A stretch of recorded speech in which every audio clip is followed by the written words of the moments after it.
मात्रवत परदारेषु परद्रव्येषु लोष्टवत आत्मवत सर्वभूतेषु यह पश्यति स पंडितः। मात्रवत परदारेषु, अन्य स्त्री को माता के रूप में देखना। तो ये भावना शुद्ध होनी चाहिए कि हम किसी स्त्री को देख रहे हैं माता। प्रभुपाद जी कहते हैं, मैं जब गृहस्थ आश्रम में था तो अपने बच्चों को एक दिन मूवी लेके गया, सिनेमा देखने के लिए। स्क्रीन में जब हीरोइन आई तो मेरा बेटा कहता है, बाबा बाबा माता माता माता। तो प्रभुपाद कहते हैं हमने बच्चों को इसी तरह प्रशिक्षित किया बचपन से, जब भी वो स्त्री को देखे तो भाव क्या होना चाहिए, अब मैं माता को देख रहा हूँ। तो अपनी माता को देखा उस हीरोइन में, इंद्र तृप्ति की भावना से नहीं। आप समझ रहे इस बात को? तो इस तरह का प्रशिक्षण तो है नहीं आज के समय में। स्कूल्स में, कॉलेजेस में गंद सिखाया जा रहा है। वहां तो यही सिखाया जा रहा है कि स्त्री और पुरुष का शोषण कैसे किया जाए। इंद्र तृप्ति की भावना से देखा जाता है हर स्त्री को। कोई भी स्त्री को देखता है, कोई लड़का, वो सोचता है कि ये मेरी इंद्र तृप्ति के लिए है, बस इस स्त्री का शोषण करो, राइट। और हर युवक के फोन में ऐसे सैकड़ों होंगे स्त्रियों के नंबर, और कितने स्त्रियों से फेसबुक में वो चैट करता होगा। स्त्री संभाषण से भरा हुआ ये पूरा संसार है, पूरा कूड़ा करकट है। आधुनिक शिक्षा प्रणाली तो नरक में ले जाने के लिए है। और कई स्कूल्स कॉलेजेस में तो लोग वहाँ के जो विद्यार्थी हैं, जो स्टूडेंट्स हैं, वो गर्भवती हो रही हैं स्कूल में ही, कॉलेजेस में ही। ये हालत है। तो क्या आशा करेंगे हम लोग इस संसार से?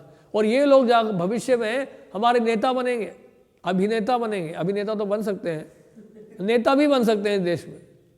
अय्याशी, ये है पूरा संसार हमारा।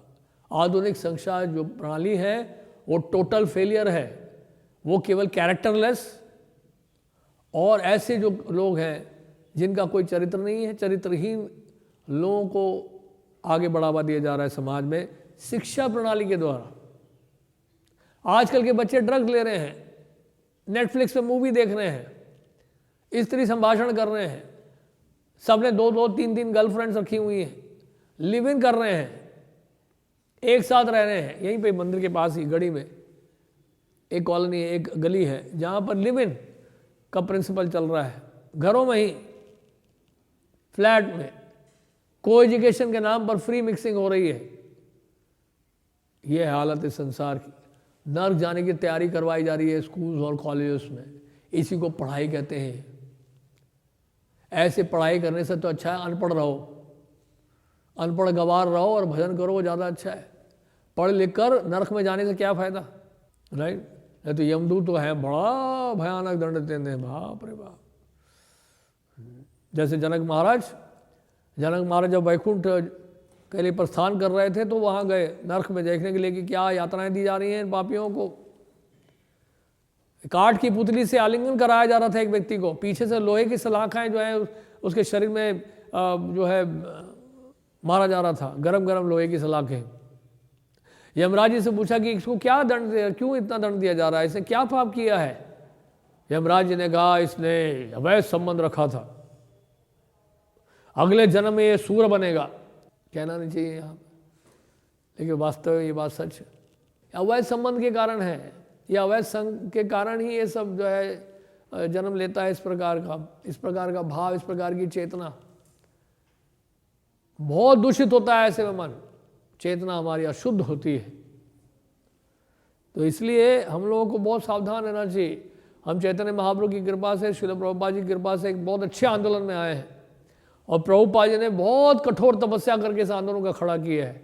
इसलिए नहीं कि हम लापरवाह होकर, गैर जिम्मेदार होकर और स्त्री संभाषण करके, प्रभुपाद जी की संपत्ति का दुरुपयोग करके अपनी इंद्रियों को तृप्त करें और नरक में जाने की तैयारी करें। इसलिए प्रभुपाद ने संस्था नहीं बनाई। हमें बिल्कुल क्लियर होना चाहिए फंडा हमारा। नहीं तो प्रभुपाद जी की संस्था में अगर हम कुछ गलत कार्य कर जाएंगे तो उसका बड़ा हैवी रिएक्शन मिलेगा हमें। राधा पारसारथी देख रहे हैं कि हम लोग क्यों आए हैं और क्या कर रहे हैं यहाँ पर। ये प्रभुपाद जी की संस्था है, हमारी व्यक्तिगत किसी की संस्था नहीं है। ये प्रभुपाद जी की संस्था में अगर हमने थोड़ी भी मिस्टेक की, गलती की, उसको भुगतना पड़ेगा हमें।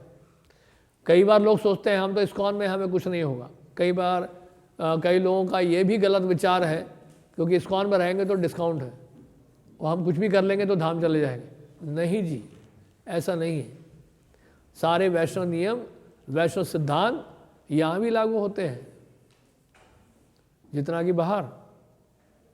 इससे हमारे गुरु महाराज जब पूछा था श्रील प्रभुपाद से मायापुर में कि इस्कॉन में सभी भक्त जाएंगे धाम, प्रभुपाद ने कहा नहीं, केवल जो गुरु की सेवा में समर्पित है वही जाएंगे, बाकी सबको आना पड़ेगा वापस।